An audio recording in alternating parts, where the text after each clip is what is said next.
पाकिस्तान के 4 एयरबेस तबाह हो चुके हैं। इससे पहले आपको बता दें कि लाहौर, कराची, रावलपिंडी के एयरबेस तबाह हो गए हैं और अब पाकिस्तान के 4 और एयरबेस तबाह हो गए हैं।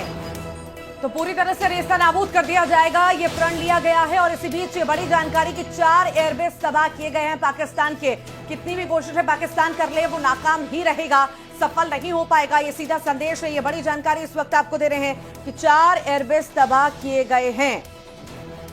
लगातार एक तस्वीर आपको दिखा रहे हैं किस तरह से नाकाम कोशिशें पाकिस्तान कर रहा है। इसी बीच ये जानकारी है कि 4 एयरबेस तबाह कर दिए गए हैं। पाकिस्तान के 4 एयरबेस तबाह किए गए हैं। जो कोशिशें उसकी 2-3 दिन से लगातार जारी हैं, वो हर एक कोशिश में नाकाम साबित हो रहा है, पर रुकने को तैयार नहीं है। सब कुछ खत्म होने को है, पर फिर भी पाकिस्तान रुकने को तैयार नहीं है। इस सूत्रों के हवाले से बड़ी जानकारी है। 4 एयरबेस तबाह कर दिए गए हैं। और हमारे साथ खास चर्चा के लिए मोहम्मद जी जुड़ गए हैं, डिफेंस एक्सपर्ट हैं। मोहम्मद जी, किस तरह से देखें, लगातार एक तस्वीर आप भी देख रहे होंगे, हम भी देख रहे हैं, किस तरह से पाकिस्तान पूरी तरह से तबाह होने की कगार पर आ चुका है, पर रुकने का नाम नहीं ले रहा। जी देखिए, आपकी आवाज आई नहीं मेरे को, लेकिन आपकी आवाज आई नहीं मेरे को, मगर मैं अपने अंदाजे से बोल रहा हूँ, जो मैं समझ पाया हूँ। आप जो पूछ रही हैं, या आपने कहा कि पाकिस्तान के 4 एयरबेस हमें तबाह कर दिए, मैं कहूंगा हमारे हिंदुस्तान की फौज को वेरी गुड, शाबाश, कीप इट अप। मैं कभी युद्ध के पक्ष में नहीं रहता, कभी नहीं। मैं बल्कि अभी गाड़ी में हूँ, जो भाई साहब गाड़ी चला रहे हैं इनको भी मैं कह रहा था, मैं कभी युद्ध के पक्ष में नहीं रहता।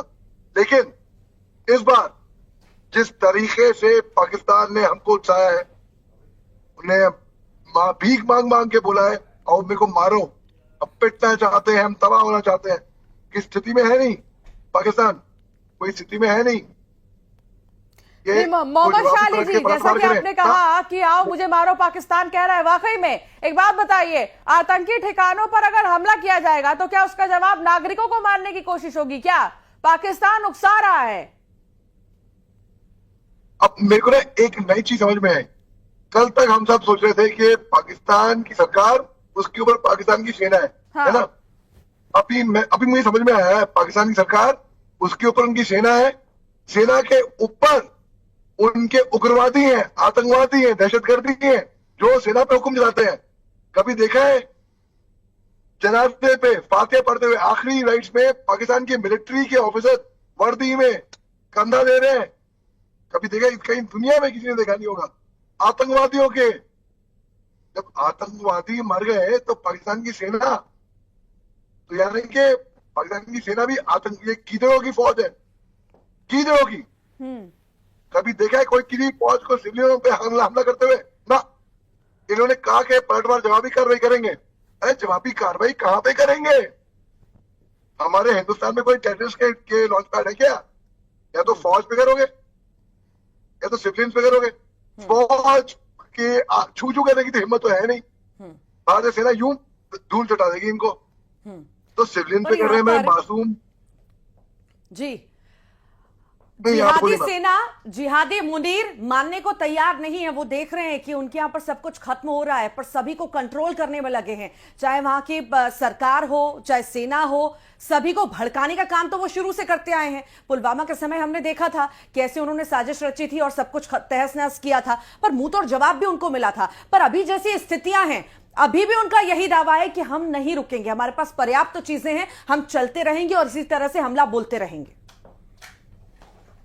तो कहते हैं बेवकूफी, ये कोई बहादुरी नहीं होती, बेवकूफी। बेवकूफ फौज है, एक तो कीचड़ों की फौज है। मेरे को ताजुब नहीं होगा, मैं हम बोलते हैं चिमगादड़ों की फौज है। ये कर क्या रहे हैं? ये फौज कभी ऐसे करती है क्या? इतनी अनप्रोफेशनल आर्मी, हमारे सिविलियंस मारे गए, सिविलियन पे वार कर रही है, निहत्तों पे वार कर रही है।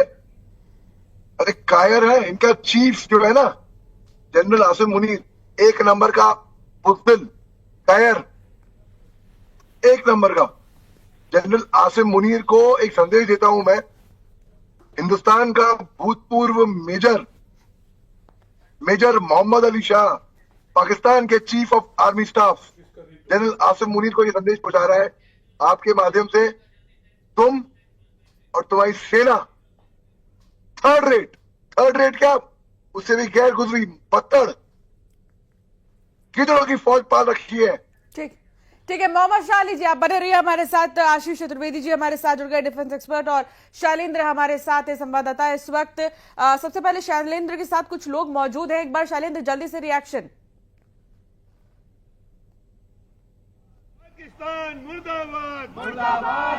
देखिए, बिल्कुल मैं बता दूं कि राजधानी भोपाल के लोगों का भी जो सेना का लगातार शौर्य पराक्रम देखने को मिल रहा है, उसको लेकर जोश देखने को मिल रहा है। आप देख सकते हैं कि तमाम जो लोग यहाँ पहुंचे हुए हैं सब वंदे मातरम के नारे लगा रहे हैं। उसके साथ ही आप देख सकते हैं कि ये जो तोप रखी है, यहाँ पर टैंक जो रखा गया है, उसको पास सब लोग खड़े हुए, कुछ लोग हमारे साथ मौजूद है, उनसे बात करने का प्रयास करें। बेटा, कैसे देखते हो सेना के शौर्य और पराक्रम को आप? जी मैं भी फैमिली बैकग्राउंड, मतलब मेरा जो आर्मी बैकग्राउंड है, तो ये हर बार पाकिस्तानियों का हो चुका है कि हर साल मतलब हमारे इंडिया के लोगों पे मतलब अटैक करते हैं और काफ़ी मासूमों की जान जाती है। इस वजह से ये बहुत हो चुका था, ये इंडिया सह नहीं पाती, ये बहुत बार हो चुका है, तो इस वजह से अब और भी कुछ लोग हमारे साथ मौजूद हैं। सर, हम लोग लगातार आतंकी ठिकानों पर हमले कर रहे हैं और वो जानबूझकर हमारी पब्लिक पर हमला कर रहे हैं। देखिए, वो तो देश जो है पूरा आतंकवाद शुरू से ही पैदा करता रहा है और हम लोग बहुत सोची समझी उसके हिसाब से जा रहे हैं। जिस दिन चाहेंगे 24 घंटे के अंदर पूरा पाकिस्तान तबाह हो सकता है। वो हमारी परीक्षा ले रहे हैं और हम लोग पूरा ग्लोबल के हिसाब से हम देश को विकास भी करना चाहते हैं और अपनी रक्षा भी करना चाहते हैं। अभी होते ना कि लोग बोलते हैं कि हम उससे डरने का कोई हमारी जरूरत नहीं है। हमने अपनी प्रिपरेशन चाइना के हिसाब से किया हुआ है। अब पाकिस्तान तो हमारे लिए चिंदी है, क्या है हमारे लिए। आज अगर देखेंगे कि जो स्टार्टअप्स ने हमारे काम किए हैं, आज आप ड्रोन की बात करें, पाकिस्तान हमें ड्रोन क्या दिखाएगा। आगे बढ़िए, बातचीत का सिलसिला जारी रखिए। हमारे साथ आशीष चतुर्वेदी जी मौजूद हैं। एक रिएक्शन आशीष जी आपसे। एयरबेस पर हमला किया गया है, पाकिस्तान के 4 एयरबेस को तबाह कर दिया गया है। इससे पहले हमने देखा था लाहौर, कराची, रावलपिंडी, ये जो उसके मेन इलाके थे, वहां पर भारत की तरफ से जो है एक्शन लिया गया था और तबाह कर दिया था। एयरबेस के लिहाज से अगर हम देखें तो इस वक्त लगातार पाकिस्तान के एयरबेस को डैमेज किया जा रहा है। इससे पाकिस्तान को नुकसान कितना, ये जरूर बताइएगा आशीष जी। देखिए, किसी भी लड़ाई को जब पहले शुरुआत होती है तो कहीं ना कहीं एयरफोर्स की एक बहुत अहम भूमिका होती है। विशेष रूप से जो आपके फाइटर एयरक्राफ्ट्स हैं या बॉम्बर एयरक्राफ्ट्स हैं, उनका इस्तेमाल आप इन्हीं एयर स्ट्रिप के माध्यम से करते हैं। तो जब आप उनकी एयर स्ट्रिप डिस्ट्रॉय कर देते हैं तो जो जहाज हैं, फाइटर एयरक्राफ्ट्स हैं, बॉम्बर्स हैं, वो वहां से टेक ऑफ नहीं कर पाएंगे, या भी उनको रिपेयर करने में कम से कम 1 हफ्ता, 4 से 5 दिन कम से कम चाहिए। 5 दिन से 6 दिन तो चाहिए ही चाहिए। उससे पहले ये एयर स्ट्रिप जो आपने खराब करी होगी